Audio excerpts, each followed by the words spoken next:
ನಾನಾದರೂ ಮೊದಲಾಗಿ ಕೃಪೆ ಬೇಕಾಗಿದ್ದಾರಿದು ದೇವತೆಗಳ ಅನುಗ್ರಹ ತಾನೇ. ಇನ್ನು ಶೇಖರ ಕಮಲ ಬಂದು ಹಿಂದಾದಿ ಸುರರೊಂದು ಶಾರದೆ ಗೌರಿ ಗಣಪ ಮೊದಲಾಗಿ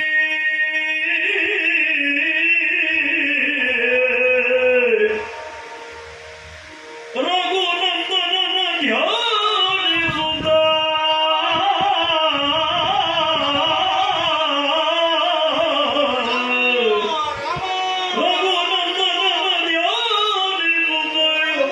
ಪುಟನೆಗೆದು ಹೌದಿದು ಮೂಲೋಕ ತನ್ನಡಿಸುನು ಆ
ಉಲ್ಲಂಘಿಸುವುದಕ್ಕೆ ಬೇಕಾಗಿ ಹಾರಿದ್ದೇನಾವುದು. ಹಾರಿ ಹಾರಿ ಹಾರಿ ಹಾರಿ ಬಂದಿದ್ದಾರು ಎಲ್ಲಿಗೆ? ಶತಯೋಜನ ಅಲ್ಲ, 700 ಯೋಜನೆಗಳನ್ನ ಕ್ರಮಿಸಿ ಬಂದುಬಿಟ್ಟೆ ನಾನು. ಆಮೇಲೆ ರಣಬಿಂದು ಮಹಾಮುನಿಗಳಲ್ಲದೆ ಲಂಕಾಪಟ್ಟಣವನ್ನು ತೋರಿಸಿಕೊಟ್ಟಿದ್ದಾರೆ. ಆ ಕಡೆಗೆ ಸಾಗಿ ಹೋಗ್ತೇನೆ.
ಅವರು.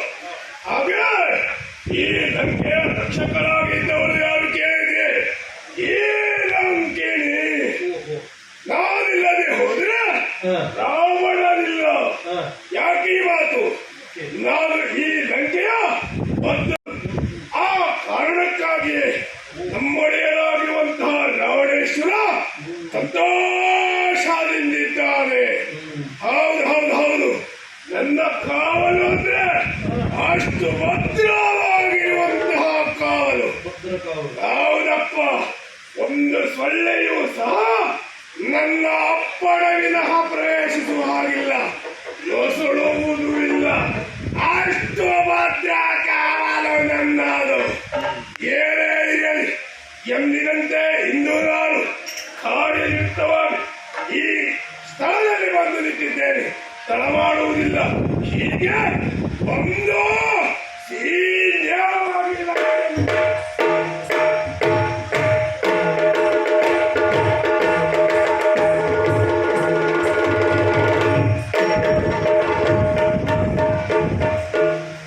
ಅಲ್ಲಲ್ಲಿ ರಾತ್ರಿ ತಿರುಗಾಡುವ ವೇಳೆ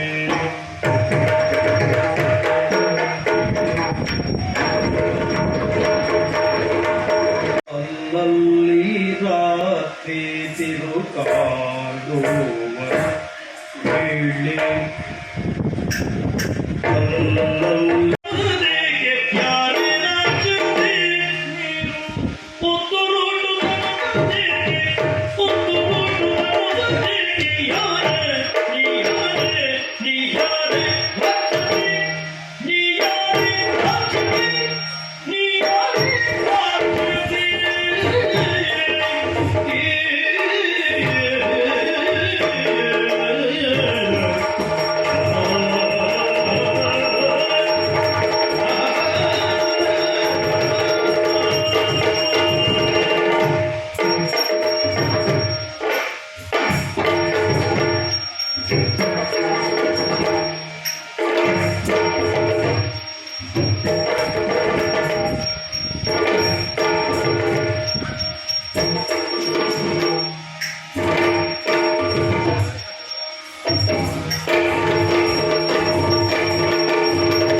ಯಾರಾದ ನೀನೆ ಒಡೆಯನಾದ ನಾನು ಕಣ್ಣುಮುಟ್ಟುವುದನ್ನ ಬಯಸ್ತೀಯನು.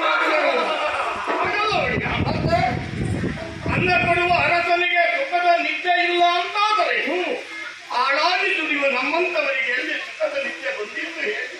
ಸತ್ಯದೂತ ಆ ಭಾವದಲ್ಲಿ ಹೇಳಿಕೆ ಹೊರತು ನಿಮ್ಮ ಕೇಳು ಬಯಸಿದ್ದಲ್ಲ ಪ್ರಭು. ನೀನಾಡಿದ ಮಾತು ಸುಳ್ಳಲ್ಲ. ರಾವಣನ ಸುದೀರ್ಘವಾದಂತಹ ಬದುಕಿನಲ್ಲಿ ಬಯಸಿದ ಯಾವುದನ್ನು ಬಿಟ್ಟವನಾನಲ್ವೇ. ಆದರೆ ಯಾವ ಕಾಲಕ್ಕೆ ಸೀತೆಯ ಕುರಿತಾಗಿ ಕೇಳಿದನು, ಯಾವ ಕಾಲಕ್ಕೆ ಸೀತೆಯನ್ನು ತಂದೆನು, ಅಂದಿನಿಂದ ಸರಿಯಾಗಿ ನಿದ್ದೆಯನ್ನೇ ನಾನು ಮಾಡಲಿಲ್ಲ. ಇಷ್ಟಕ್ಕೂ ಕಾರಣ ಆ ಸೀತೆ. ಏನು ಆ ಸೀತೆಯನ್ನು ನೀವು ಕದ್ದು ತರಬಾರ್ದಿತ್ತು. ನಾನು ಹೇಳುವುದಲ್ಲ, ಮತ್ತು ಲಂಕೆಯಲ್ಲಿ ಅಲ್ಲಲ್ಲಿ ಗುಂಪು ಸೇರಿ ಮಾತಾಡ್ತಾ ಇದ್ದಾರೆ. ಏನು ಕೆಂಪು ತಂದ ಬಂದು ಕದ್ದು ತಂದು ಬಿಟ್ಟ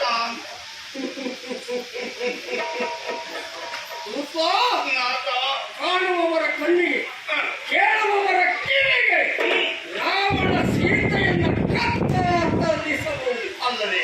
ಆದರೆ ನಿಜಾರ್ಥ ಅಲ್ವೋ?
ಶ್ರೀರಾಮ ಹಾಗೂ ನೀವು ಜನಕ್ಕೇನೆ ಆಗಿದಂತೆ ಸತ್ಯವೇನಮ್ಮ.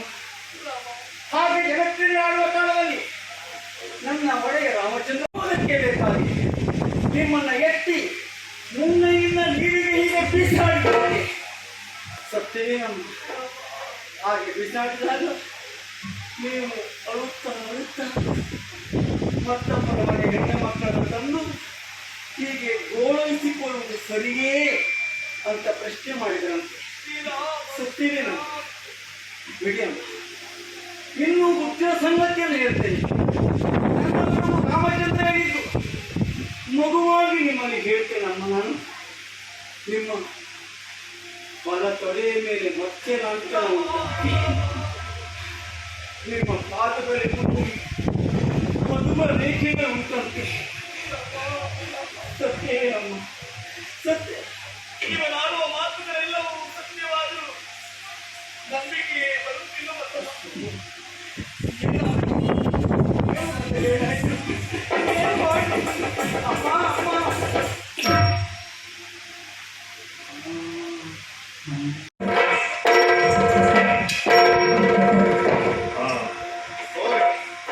ಸಾಮಾನ್ಯ ಮಂಗಲ್ವೇ ಅಲ್ಲ. ಸಾಮಾನ್ಯ ಶರಗಳಿಗೆ ಈ ಮಂಗ ಬಗ್ಗುವುದಿಲ್ಲ. ಬಗ್ಗುವುದಿಲ್ಲ. ಈ ಮಂಗ ಬಗ್ಬೇಕಂತಾದ್ರೆ ಮಹತ್ವದ ಶರವನ್ನು ತೆಗೆಬೇಕು. ಬ್ರಹ್ಮಾಸ್ತ್ರ ಉಂಟಲ್ಲ, ಈ ಬ್ರಹ್ಮಾಸ್ತ್ರವನ್ನು ಪ್ರಯೋಗ ಮಾಡುತ್ತೇನೆ.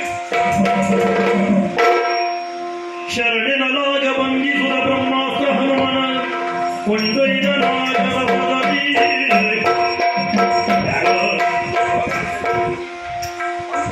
ಹೇಗೆ ಪರಾಕ್ರಮ ನಂದು? ಬ್ರಹ್ಮಾಸ್ತ್ರಕ್ಕೊಳಗಾಗಿದ್ದೀಗ. ಈಗ ನಾ ಬಂಧನಕ್ಕೊಳಗಾಗಿದ್ದೀವಿ ಸತ್ಯ. ಯಾರು? ನೀನೇ ಮುಂದೆ ಹೋಗ್ಬೇಕು. ನಾ ಮುಂದೆ ಹೋಗುದು ನೀ ಹಿಂದೆ ಬರುದು. ಇದು ಊರು ಯಾರಿದು? ಇದು ನನ್ನೂರು. ಏನು ಆಡ್ಕೊಳ್ತಾರೆ ಗೊತ್ತುಂಟ? ಏನು? ಇಂದ್ರನ ಗೆದ್ದಂತ ಇಂದ್ರಜಿತ್ತು ಒಂದು ಮಗನಿಂದ ಹೋಗ್ತಾ ಇದ್ದಾನೆ ಅಂತ ಹೇಳ್ತಾರೆ. ನೀನ್ ಹಿಂದೆ, ನಾ ಮುಂದೆ ಹೋಗುವ. ಅಲ್ಲ, ಅದು ಹಾಗೆ ಹೇಳ್ತಾರೆ. ನಾ ಮುಂದೆ ನೀ ಹಿಂಗಾಗಿ ಅವಾಗ ಹಾಗೆ ಹೇಳ್ತಾರೆ. ನೀವು ಒಂದು ಕೆಲಸ ಮಾಡೋದು, ಏನು ನೀ ಮುಂದೆ ನಾ ಹಿಂದೆ ಇರ್ತೇನೆ. ಕೋಣೆಗಳನ್ನು ಮಾಡಿದಂತ ಪರಂಪರೆಯನ್ನು ನಿವಾರಿಸುವುದಕ್ಕೆ ಬೇಕಾಗಿ ಸುತರಾದಂತ ಇಂದ್ರಜಿತ್ತು ಮುಖವನ್ನು ಕಳಿಸಿಕೊಟ್ಟಿದ್ದೇನೆ. ಶುಭದ ಪ್ರತೀಕ್ಷೆಯಲ್ಲಿ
ಒಬ್ಬರು ಮನೆ ಬಿಟ್ಟೆ. ಇಲ್ಲಲ್ಲ ಯಾರು ಮನೆ ಬಿಟ್ರಿ?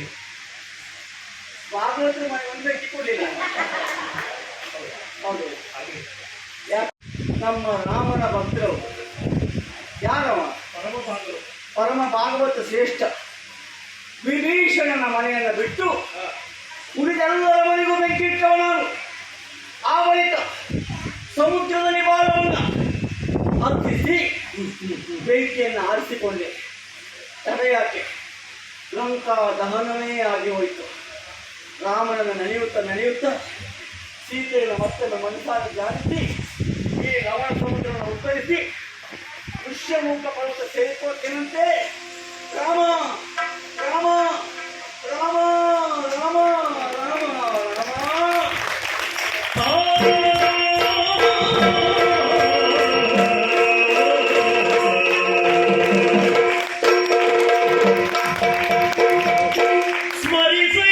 ಸ್ಮರಿಸಯ್ಯ ರಾಮ ಮಂತ್ರ, ಸ್ಮರಿಸಯ್ಯ ರಾಮ ಮಂತ್ರ, ನಿನ್ನ ಮರಣ ಭೀತಿಯ ಪರಿಕರಿತು ಸ್ಮರಿಸಯ್ಯ, ಸ್ಮರಿಸಯ್ಯ ರಾಮ ಮಂತ್ರ. ಜಗದಿ ವಾಲ್ಮೀಕಿಯ ಉತ್ತರಿಸಿದ ಮಂತ್ರ